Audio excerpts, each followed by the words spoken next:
Good morning વિદ્યાર્થી મિત્રો, મજામાં હશો?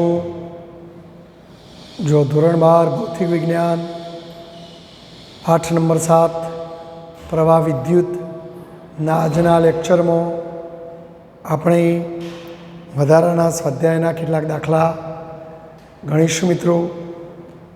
આ દાખલા લેક્ચર જોયા બાદ નોટની અંદર પણ તમારે લખતા રહેવાનું અને તૈયાર કરતા રહેવાનું મિત્રો, કારણ કે બોર્ડની પરીક્ષામાં વધારાના દાખલા પણ કોઈક વાર પૂછી શકાય. જોઈએ આપણે દાખલા નંબર 7.18. 230 વોલ્ટ 50 હર્ટ્ઝ એસી સ્ત્રોત. તો જો આ એસી પ્રાપ્તિ સ્થાન છે જેનો વોલ્ટેજ, આ વોલ્ટેજને એનું આરએમએસ મૂલ્ય કહેવાય. 230 વોલ્ટ 50 હર્ટ્ઝ એ આવૃત્તિ એફ અથવા ન્યૂ કહેવાય. એમની સાથે 80 મિલી હેનરીનું ઇન્ડક્ટર અને 60 માઇક્રોફેરાડેનું કેપેસિટરની શ્રેણીમાં જોડેલો છે. તો જો ઇન્ડક્ટર એલ બરાબર 80 મિલી હેનરી એટલે 80 × 10⁻³ દેટ મીન્સ 8 × 10⁻² હેનરી, અને સી બરાબર 60 માઇક્રોફેરાડે એટલે 60 × 10⁻⁶, પણ એક શૂન્ય કાઢી નાખીએ તો 6 × 10⁻⁵ ફેરાડ. તો આ નીચેની 5 વસ્તુ આપણે શોધવાની છે. પ્રવાહનો કંપ વિસ્તાર, પ્રવાહનો કંપ વિસ્તાર એટલે પ્રવાહનું મહત્તમ મૂલ્ય, અને આરએમએસ શોધો એટલે પ્રવાહનું આરએમએસ મૂલ્ય શોધો. હવે પ્રવાહ શોધવો હોય તો આઈ બરાબર વોલ્ટેજ ભાગ્યા અવરોધ. એસી પરિપથમાં અવરોધની ઇમ્પિડન્સ ઝેડ કહેવાય, તો તમારી ઇમ્પિડન્સ ઝેડ શોધવો પડે. અહીંયા જો પરિપથનો અવરોધ અવગણ્ય છે એટલે પરિપથનો અવરોધ લેવાનો નથી, શૂન્ય છે. તો ચલો આપણે સૌથી પહેલાં એસી પરિપથના દાખલામાં સૌથી પહેલાં કોણીય આવૃત્તિ ઓમેગા શોધી કાઢવાની. ઓમેગા બરાબર 2π ન્યૂ. 2πની જગ્યાએ 3.14 અને ન્યૂની કિંમત 50 એટલે 50 × 2 એટલે 100 × 3.14 એટલે 314 રેડિયન પર સેકન્ડ. જો હવે ઇન્ડક્ટરનો અવરોધ ગણી નાખીએ તો ઇન્ડક્ટરનો અસરકારક અવરોધ એક્સએલ બરાબર ઓમેગા એલ. બોલો, ઓમેગાની કિંમત 314 અને એલની કિંમત 8 × 10⁻². તો કેલ્ક્યુલેટરથી આનું સાદુરૂપ આપીએ તો લગભગ 25.13 ઓમ જેવું આવે છે. ચાલો રીતે કેપેસિટરનો અસરકારક અવરોધ અને કે ઇમ્પિડન્સ શોધી કાઢીએ.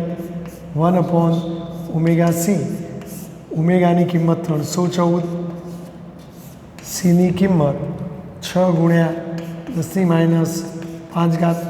10⁻5 ઉપર જાય તો 10⁻5 એટલે એકડા ઉપર 5 મીંડો છેદમાં 314 × 6. કેલ્ક્યુલેટરથી આનું સાદુરૂપ આપીએ તો 53.08 ઓમ આવે છે મિત્રો.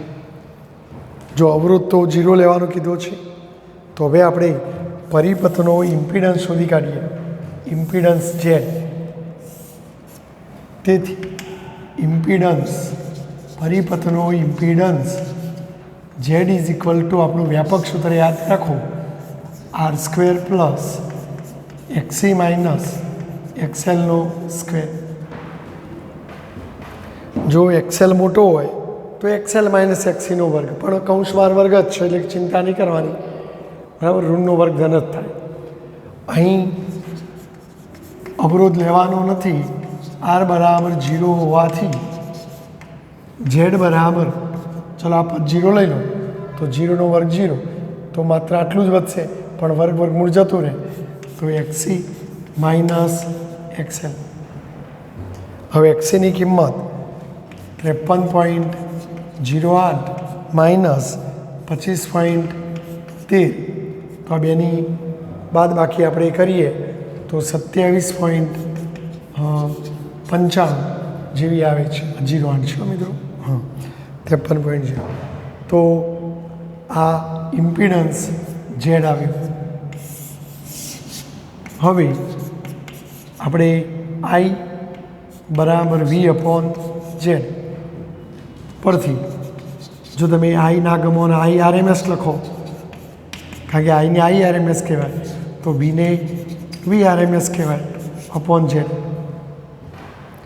તેથી આઈ આર એમ એસ બરાબર, બોલો વી આર એમ એસ રકમો આપેલા છે 230 અને ઝેડ તમે શોધી કાઢ્યો 27.95. માટે પ્રવાહનું આર એમ એસ મૂલ્ય કેલ્ક્યુલેટરથી સાદુરૂપ આપો તો 8.23 એમ્પિયર. તો આપણને જે આર એમ એસ મૂલ્ય શોધો કીધું હતું તો એ આપણને મળી ગયું. હવે પ્રવાહનો કંપ વિસ્તાર એટલે પ્રવાહનું મહત્તમ મૂલ્ય. તો હવે જુઓ મિત્રો, આઈ આર એમ એસ બરાબર આઈએમ અપોન √2 પરથી આપણે આઈએમ શોધવું હોય તો √2 into I R M S. √2ની કિંમત 1.41 છે અને આઈ આર એમ એસની કિંમત 8.23. બોલો કેલ્ક્યુલેટરથી સાદુરૂપ આપીએ તો લગભગ 11.64 એમ્પિયર એવું કંઈક આવે છે જવાબ. કેલ્ક્યુલેટરથી સાદુરૂપ આપવાનું મિત્રો, બરાબર. તો આ પ્રવાહનો કંપ વિસ્તાર કહેવાય. અને શું કહેવાય? પ્રવાહનું કંપ વિસ્તાર કહેવાય. કંપ વિસ્તાર એટલે મહત્તમ મૂલ્ય, બરાબર. તો આ પ્રવાહનો કંપ વિસ્તાર આવે. બોલો ઓકે. ચાલો હવે બી પ્રશ્ન. દરેક ઘટકના બે છેડા વચ્ચે વોલ્ટેજ ડ્રોપનું આરએમએસ મૂલ્ય. જો આપણો બી પ્રશ્નનો જવાબ આવે, જો આ વોલ્ટેજ ડ્રોપ એટલે એના બે છેડા વચ્ચેનો વિદ્યુત સ્થિતિમાનનો તફાવત. હવે ઓહમના નિયમ પ્રમાણે વી બરાબર આઈઆર. જો તમારે આરએમએસ વોલ્ટેજ ડ્રોપ લેવો હોય તો અહીંયા આરએમએસ લેવાનું અને આર એટલે અવરોધ લેવાનો. તો આમ વોલ્ટેજ ડ્રોપ વી બરાબર, જો આપણે આરએમએસ વોલ્ટેજ ડ્રોપ લેવો હોય તો પ્રવાહનું આરએમએસ મૂલ્ય અને ગુણ્યા અવરોધ. શું લેવાનું? અવરોધ. હવે આપણે જો કયા બે ઘટકો છે એલ અને સી, તો એલના બે છેડા વચ્ચેનો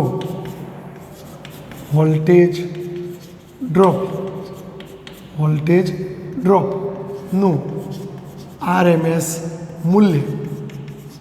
તો અહીંયા વી આર એમ એસ પણ એલના બે છેડા વચ્ચેનું, એટલે કદાચ કોઈ વિદ્યાર્થી એલ લખત હોય ચિંતા નહીં.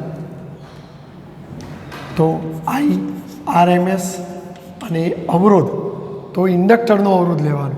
અવરોધની જગ્યાએ ઇન્ડક્ટરનો અવરોધ. અને જો શ્રેણી જોડાણમાં આઈ સમાન હોય એટલે બે ઘટકો માટે આઈ તો સરખો જ રહેવાનો, ખાલી એમના અવરોધ જ જોડા. તો જો હવે કિંમત મૂકી દઈએ મિત્રો, તો આઈ આર એમ એસની કિંમત તમે શોધી દે 8.23 અને એક્સેલની કિંમત 25.13. તો આપણો આ જવાબ 206.8 એટલે કે એપ્રોક્સિમેટલી 207 વોલ્ટ. તો ઇન્ડક્ટરના બે છેડા વચ્ચેનો વોલ્ટેજ ડ્રોપ આટલો આવશે. એ રીતે સીના બે છેડા વચ્ચે, કેપેસિટરના બે છેડા વચ્ચે વી આર એમ એસ પણ કેપેસિટરના બે છેડા છે. તો જો પ્રવાહ તો સરખો જ આવવાનો, શ્રેણી જોડાણમાં પ્રવાહ સરખો હોય, પણ અવરોધ તો કેપેસિટરનો અવરોધ કયો લેવાનો? એક્સી. તો જો હવે કિંમત મૂકી દઈએ, આઈ આર એમ એસ 8.23 અને એક્સીની કિંમત 53.08. જો કેલ્ક્યુલેટરથી સાદુરૂપ આપો તો 437 વોલ્ટ આવે. જો મિત્રો આપણે ડીસી પરિપથોમાં ત્રીજા પાઠમાં એવું ભણ્યા હતા કે પરિપથમાં રહેલા બે ઘટકોના બે છેડા વચ્ચેનો વિદ્યુત સ્થિતિમાનનો તફાવત. ચલો આના બે છેડા વચ્ચે કેટલો આવ્યો? 437 અને આના બે છેડા વચ્ચે 207 આવ્યો. તો આમ તો ડીસી પરિપથોમાં કિર્ચોફના નિયમ પ્રમાણે પરિપથમાં રહેલા ઘટકોના વિદ્યુત સ્થિતિમાનના તફાવતોનો બૈજિક સરવાળો લાગુ પાડેલ બેટરીના વોલ્ટેજ જેટલું થાય. તો ખરેખર આ બેનો સરવાળો તમે કરો 437 વત્તા 207 તો આ તો 400 ને 200 600 થાય મિત્રો. જ્યાં લાગુ પાડેલ વોલ્ટેજ 230 વોલ્ટ છે તો શું કિર્ચોફનો નિયમ ખોટો છે? તો ના મિત્રો, જો અહીં એસી પરિપથ છે અને એસી પરિપથમાં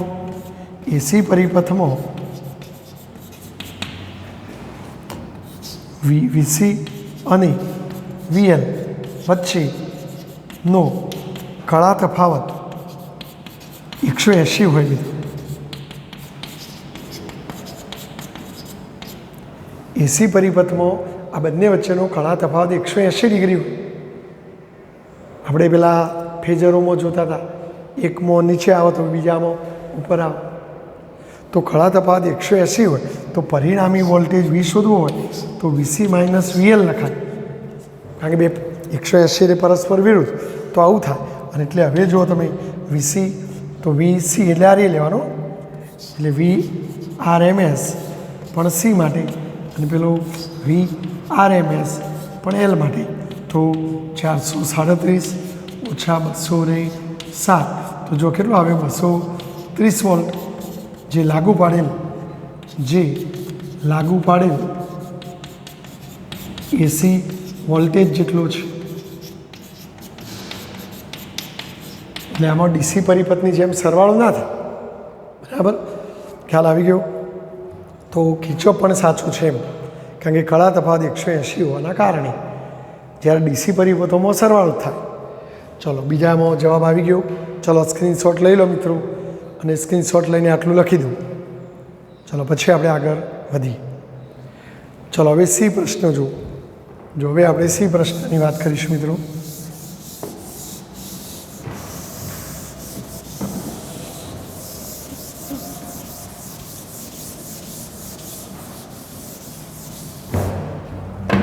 જો હવે સી પ્રશ્ન,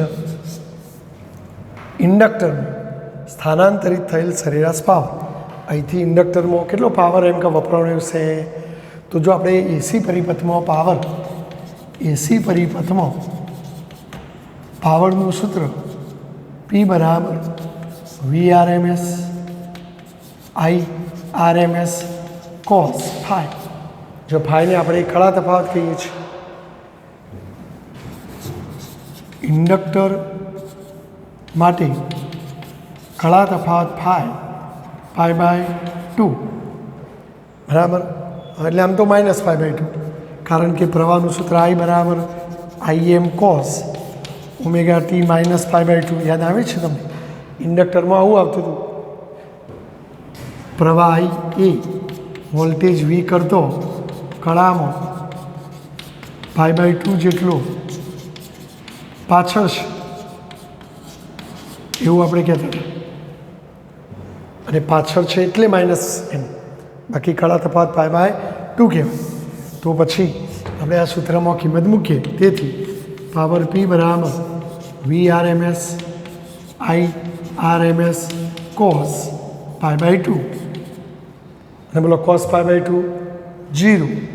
તો આપણો આ જવાબ 0, કારણ કે cos π/2ની કિંમત 0 થાય. તો આમ ઇન્ડક્ટરોમાં પાવરનો વ્યય થતો નથી. એટલે જો આપણે ઇન્ડક્ટરમાં PL લખીશું, કારણ કે ઇન્ડક્ટરમાં આ પાવરનું શું થાય? ચુંબકીય ક્ષેત્રમાં રૂપાંતરણ થઈ જાય, નાશ નથી થતો. ચલો હવે ડી પ્રશ્ન, કેપેસિટરમાં. તો જો કેપેસિટર માટે ડેલ્ટા બરાબર +π/2, કારણ કે પેલા પ્રવાહના સૂત્રમાં I બરાબર IM cos ઓમેગા t +π/2 હતું. તો તે +π/2 એટલે કે પ્રવાહ એ વોલ્ટેજ કરતો કળામાં π/2 જેટલું આગળ છે એવું લેતા હતા. આપણે શું લેતા હતા? આગળ છે. પ્રવાહ એ વોલ્ટેજ કરતો કળામાં π/2 જેટલો આગળ છે, એટલે કળા તફાવત π/2 જ. તો પછી જો આ જ સૂત્રમાં P કેપેસિટર માટે VRMS IRMS cos π/2, તો પછી આ પણ જવાબ શું આવશે મિત્રો? 0. તો કેપેસિટરમાં પણ પાવરનો વ્યય ન થાય, કારણ કે કેપેસિટરની બે પ્લેટો ઉપર વિદ્યુતભાર જમા થઈ અને બે પ્લેટોની વચ્ચેના વિસ્તારમાં વિદ્યુત ક્ષેત્રનું નિર્માણ થાય અને ક્ષેત્ર તેઓ અંદર સંગ્રહિત રહે, બરાબર. જરૂર પડે એટલે એ જ વિદ્યુત ક્ષેત્રની ઉર્જાનું પાછું રૂપાંતરણ થઈ જાય. તો આ તમારો ચલો એ પ્રશ્નનો જવાબ પરિપથ વડે શોષાતો કુલ પાવર. તો પરિપથ વડે શોષાતો કુલ સરેરાશ પાવર પી. તો ઇન્ડક્ટરમાં શોષાતો વત્તા કેપેસિટરમાં શોષાતો, તો આ તો બે જીરો જ છે મિત્રો, એટલે શોષાતો કુલ પાવર 0. તો આ એક ચક્ર દરમિયાન આ સરેરાશ પાવર આપણે વિચારી રહ્યા છીએ થિયરી પ્રમાણે. બોલો ક્લિયર? તો ચલો સ્ક્રીનશોટ લઈ અને લખી દેશો મિત્રો.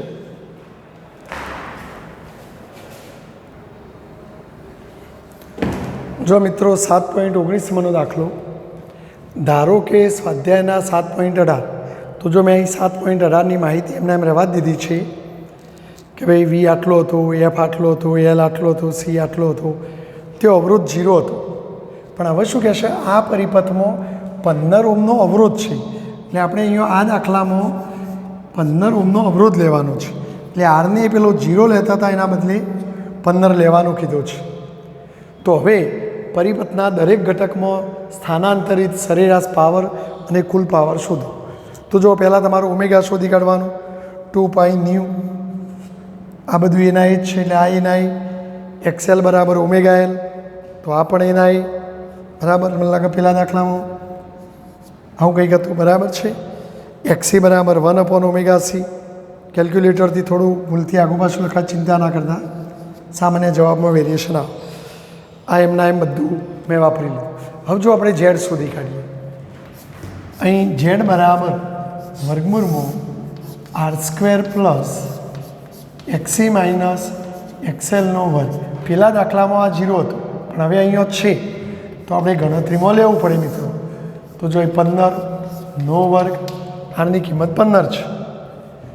એક્સી 53.08 માઇનસ એક્સએલ 25.13 બરાબર છે, કૌંસ 12 વર્ગ. તો વર્ગમૂળમાં ચલો 15નો વર્ગ 225. કેલ્ક્યુલેટરથી આ બેની બાદબાકી કરીને એનો વર્ગ કરો તો 781.2.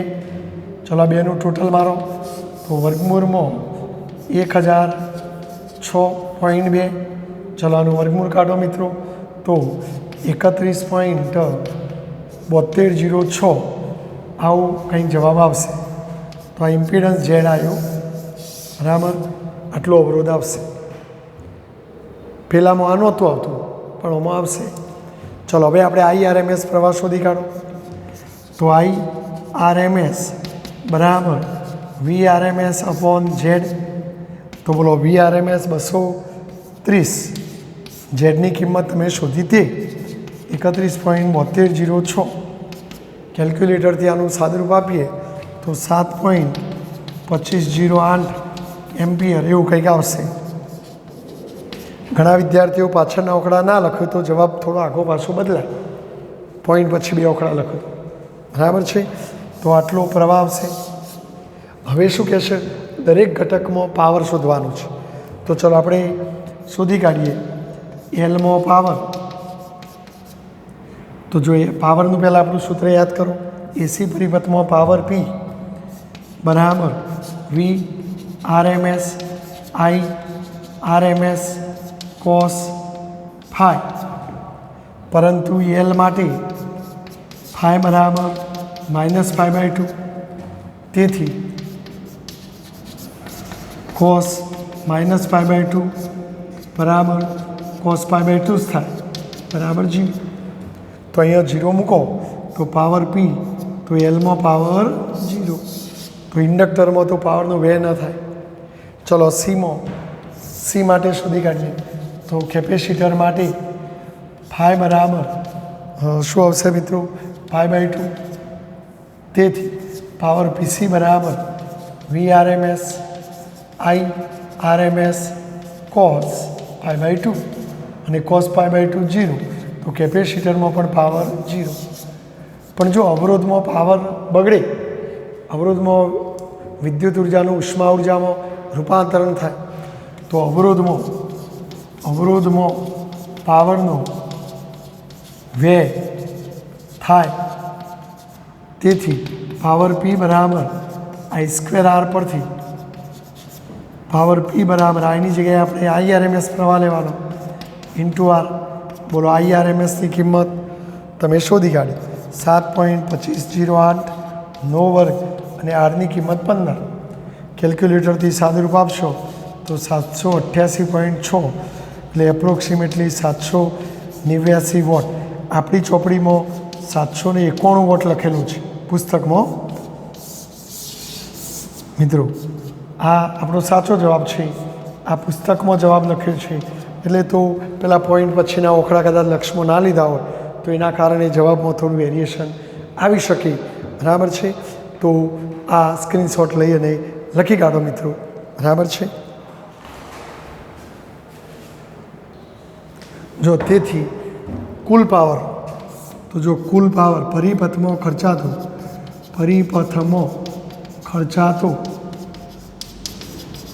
કુલ પાવર P બરાબર PL વત્તા PC પ્લસ PR, તો એ કેટલો આવશે 789 વોટ. બોલો બરાબર છે. આ એક કારણ કે મેં માગ્યું છે એટલા માટે. તો આપણે કુલ પાવર શોધવાનું રહી જ ના જાય મિત્રો. ચાલો લખી દેજો સ્ક્રીનશોટ લઈને. જો મિત્રો 7.20 નંબરનો દાખલો, L બરાબર 0.12 હેનરી, C બરાબર 480 નેનો ફેરાડે. તો એના ફેરાડે કર્યા આપણે. નેનો એટલે 10⁻9 ફેરાડે. તથા R બરાબર 2300 ધરાવતા LCR શ્રેણી પરિપથ, એટલે LC ને R ત્રણે શ્રેણીમાં જોડેલા છે. સાથે ચલ એટલે બદલી શકાય તેવી આવૃત્તિવાળો 230 વોલ્ટનો સ્ત્રોત જોડેલો છે. તો સ્ત્રોતનો વોલ્ટેજ આપે 230 વોલ્ટ, જેને VRMS કહે. તો પ્રવાહનો કંપ વિસ્તાર મહત્તમ બને તે માટે સ્ત્રોત આવૃત્તિ કેટલી?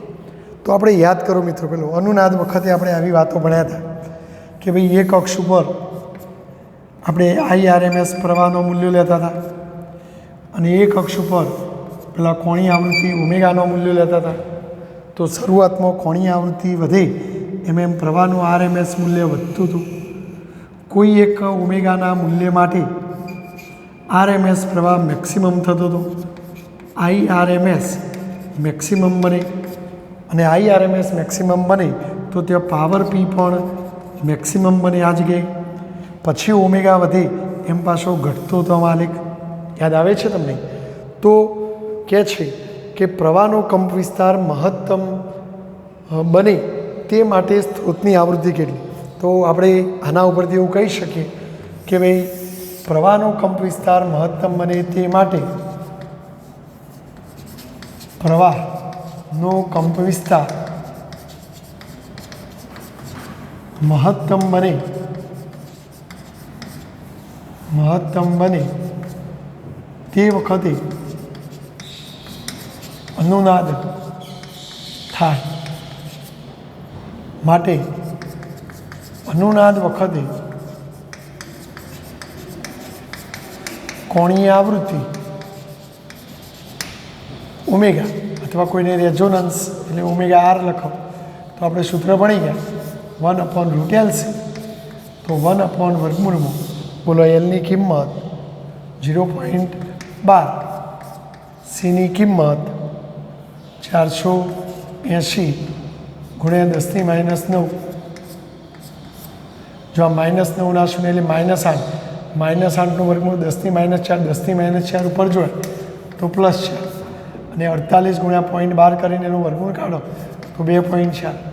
માટે અનુનાદીય કોણીય આવૃત્તિ ઓમેગા R બરાબર તમને મળશે 4166.66 એટલે 4167 રેડિયન પર સેકન્ડ. પણ તમને આવૃત્તિ માગી છે મિત્રો. જો આવૃત્તિ કેટલી, તો પછી ઓમેગા બરાબર 2πf પરથી આવૃત્તિ f બરાબર ઓમેગા અપોન 2π. ન્યૂ લખવું હોય તો એ લખાયું. ચલો ઓમેગાની કિંમત, તો ઓમેગાની કિંમત તમારી 4167 છેદમાં 2 પાઈની જગ્યાએ 3.14.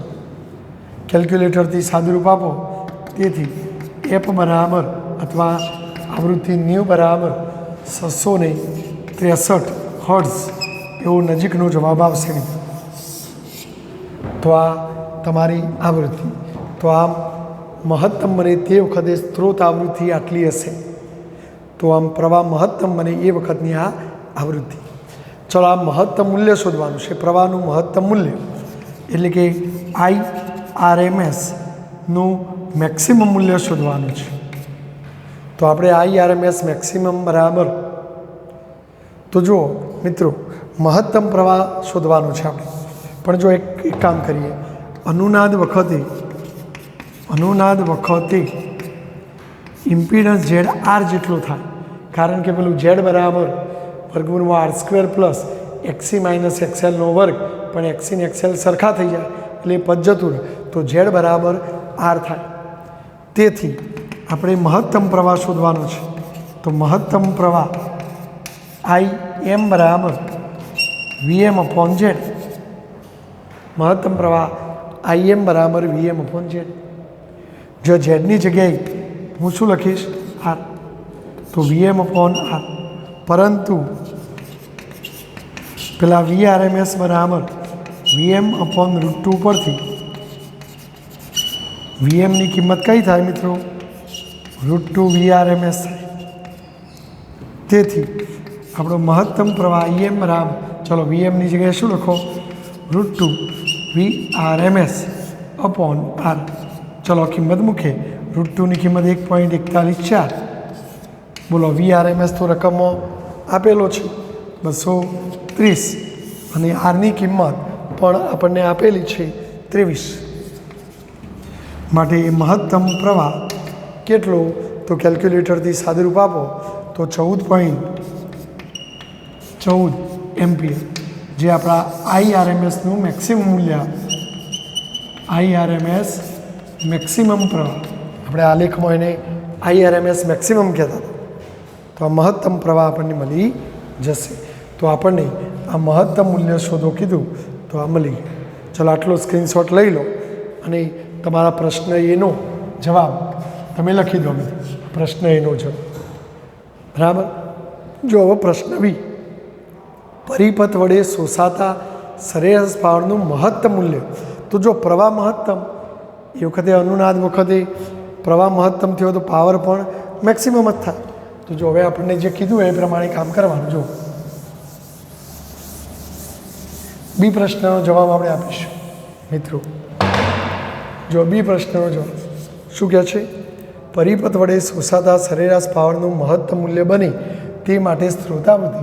તો આપણે લખીશું કે ભાઈ અનુનાદ વખતે પ્રવાહ મહત્તમ બને, અને આ વખતે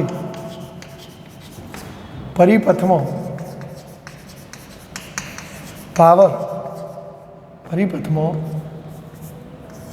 પાવરનું મૂલ્ય મહત્તમ બને અથવા મહત્તમ મળે. અને આ આવૃત્તિ જેને આપણે અનુનાદ આવૃત્તિ એફ અથવા ન્યૂ કીધી, અને હમણાં જ આપણે શોધી કાઢી હતી, મને ખ્યાલ છે ત્યાં સુધી 663 હર્ટ્ઝ બરાબર હતી. તો આ આવૃત્તિ કેટલી હશે? આટલી. અને આ મહત્તમ પાવરનું મૂલ્ય શું? તો ચલો, આ વખતે પાવર,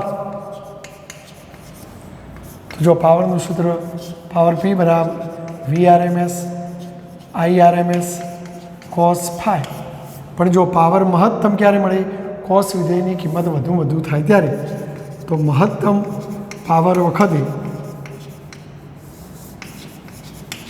અને અમે આપણે ખબર છે કે cos phi બરાબર R upon Z, પણ અનુનાદ વખતે Z કેટલો થાય?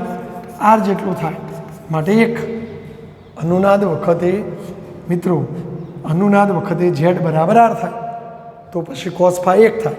તેથી પાવર P બરાબર VRMS IRMS બરાબર છે. જો તમે IRMSની કિંમત લખો, પરંતુ IRMS બરાબર VRMS અપોન Z, અને અહીં ઝેડની કિંમત આર જેટલી થાય. માટે તેથી પાવર P બરાબર VRMS ઇન્ટુ IRMSની જગ્યાએ VRMS અપોન R. તો ચાલો કિંમત મૂકો. VRMS 230 અને આરની કિંમત 23. તો ચલો આનું કેલ્ક્યુલેટરથી સાદુરૂપ આપો. 2300 વોટ. જો કોઈ વિદ્યાર્થી પેલી રીતે પાવર શોધો મિત્રો, પાવર P બરાબર I²R, તો પછી પાવર P બરાબર જો RMS પ્રવાહ આપણો લેવાનો હોય મહત્તમ, તો IRMS² ઇન્ટુ R. પણ IRMS એટલે IM અપોન √2 નો વર્ગ R, માટે શું થાય IM²/2 R. જો આ કિંમત IM હમણાં આપણે પેલા પ્રશ્નમાં શોધ્યો હતો 14.14 નો વર્ગ R 23/2, તો આ જવાબ પણ એપ્રોક્સિમેટલી 2300 જ વોટ આવે. 2299 પોઈન્ટ સમથિંગ એટલે 2300. એટલે તમને યાદ ના આવે તો આ સૂત્ર પણ વાપરી શકાય. તો આ બી પ્રશ્નમાં મહત્તમ પાવરનું મૂલ્ય શોધો, તો આપણે આ શોધી કાઢીએ. ચલો ઓકે, તો સ્ક્રીનશોટ પાડીને લખી દેશો મિત્રો. ચલો હવે સી પ્રશ્ન. જો સી પ્રશ્ન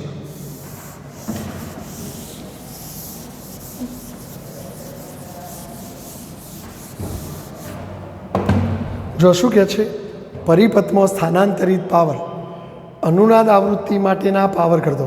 તો જો અનુનાદ આવૃત્તિ વખતે પાવર મેક્સિમમ થાય, એ મેક્સિમમ કરતો અડધો પાવર કયો આવતો હતો. તો આપણે જ્યારે થિયરી ભણાવી તો આપણે કહેતા હતા કે IRMSનું જે મેક્સિમમ મૂલ્ય આવ્યું એના √2માં ભાગ જેટલો પ્રવાહ લ્યો તો ત્યાં પાવર અડધો થાય. પણ એ પ્રવાહ માટે એક કોણીય આવૃત્તિ આ આવે અને બીજી કોણીય આવૃત્તિ આ આવે, જેને આપણે ω1 ω2 કહેતા હતા. જો આ બંને વચ્ચેનો તફાવત ડેલ્ટા ઓમેગા, આ બે વચ્ચેનો તફાવત ડેલ્ટા ઓમેગા, એટલે આપણે આખાને 2 ડેલ્ટા ઓમેગા કહેતા હતા, જેને હાફ પાવર બેન્ડવિડ્થ કહેતા હતા. તો જો એક આ આવૃત્તિ અને આ આવૃત્તિ માટે પાવર અડધો થશે, તો એ આવૃત્તિનો મૂલ્યો કયો કયો? તો આપણે એક કામ કરીએ, ડેલ્ટા ઓમેગા પહેલાં શોધી કાઢીએ. બરાબર. તો જો આપણે સી પ્રશ્ન, કયો પ્રશ્ન છે મિત્રો? સી. અનુનાદ વખતે પાવર મહત્તમ થાય. બરાબર. હવે આપણે થિયરીમાં આ ડેલ્ટા ઓમેગા 2 ડેલ્ટા ઓમેગા બરાબર R અપોન L સાબિત કરી દો. તો ડેલ્ટા ઓમેગા બરાબર R અપોન 2L પરથી ચલો આરની કિંમત મિત્રો 23, 2 એલની કિંમત 0.12. જો આનું કેલ્ક્યુલેટરથી સાદુરૂપ આપીએ તો ડેલ્ટા ઓમેગા બરાબર 95.8 રેડિયન પર સેકન્ડ આવે. આ ડેલ્ટા ઓમેગા, આના ઉપરથી આપણે આવૃત્તિનો ગાળો શોધી કાઢીએ. તો જો મિત્રો ઓમેગા બરાબર 2πf પરથી અથવા 2πν પરથી જો તમે ન્યુના બદલે ડેલ્ટા ન્યુ લો તો ઓમેગાના બદલે ડેલ્ટા ઓમેગા. તેથી ડેલ્ટા ન્યુ બરાબર ઓમેગા અપોન 2π.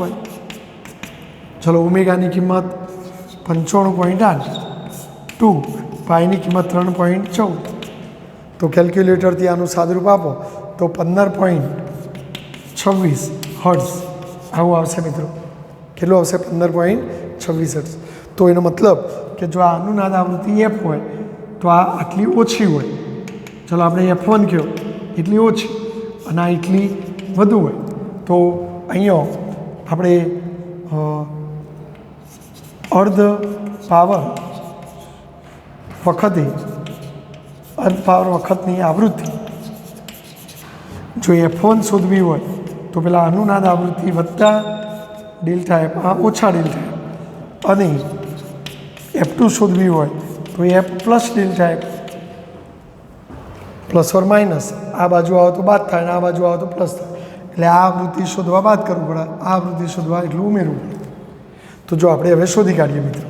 તો ચલો એફની કિંમત આપણે પેલા પ્રશ્નમાં શોધી હતી અને એફની કિંમત મને ત્યાં યાદ છે ત્યાં સુધી 663 હતી ઓછા 15.26. જ્યારે અહીં શું થાય? 663 વત્તા 15.26. તો જો આ બેનો બાદ બાકી કરશો મિત્રો, તો બાદ બાકી કરશો તો 647.74 આવશે. એટલે નજીકનો રાઉન્ડ ફિગર વખણો લખીએ તો 647 હર્ટ્ઝ. જ્યારે આ લઈએ તો આ બેનો સરવાળો કરો, તો આ બેનો સરવાળો કરશો તો 678.28, એટલે નજીકનો પૂર્ણાંક વખણો લખીએ તો 678 હર્ટ્ઝ. તો આમ મિત્રો આ આવૃત્તિનો મૂલ્યો કયો હશે? તો આવૃત્તિનો મૂલ્યો આટલો હશે. હવે પ્રવાહનો કંપ વિસ્તાર શોધો. તો આ આવૃત્તિએ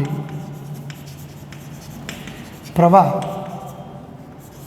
IRMS જે IRMS મેક્સિમમના √2માં ભાગ જેટલો થાય. એટલે કે પેલા આપણે જે મહત્તમ પ્રવાહ શોધ્યો હતો એના √2માં ભાગ જેટલો થાય. તો આપણે પાવર શોધવાનો છે. તેથી પાવર P બરાબર I² R બરાબર, સોરી પ્રવાહ શોધવાનો છે ને. હા, આ આવૃત્તિ એ પ્રવાહનો કંપ વિસ્તાર. તેથી પ્રવાહનો કંપ વિસ્તાર એટલે કે પ્રવાહનું મૂલ્ય તો IRMS બરાબર IM/√2. બોલો IM કેટલા હતા? 14.14 અને √2 એટલે 1.414. તો આપણો જવાબ આટલાએ ભાગી દો તો 10 એમ્પિયર આવશે. તો પ્રવાહનો કંપ વિસ્તાર કહેવાય. તો આ આવૃત્તિએ પ્રવાહ IRMS બરાબર IRMS મેક્સિમમનો √2માં ભાગ જેટલો થાય એને કે IM/√2, જેને પ્રવાહનો કંપ વિસ્તાર કહેવાય. તો એ 10 એમ્પિયર થશે. બોલો બરાબર છે. અને હવે છેલ્લો ડી પ્રશ્ન, ચલો સ્ક્રીનશોટ લઈને લખી દેજો. જો હવે ક્યુ ફેક્ટર શોધવાનું છે.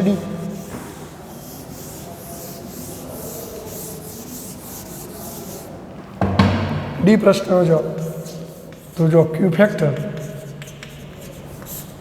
સૂત્ર યાદ કરો. ક્યુ ફેક્ટરનું સૂત્ર ક્યુ બરાબર ઘણો બધો 3 સૂત્રો હતો.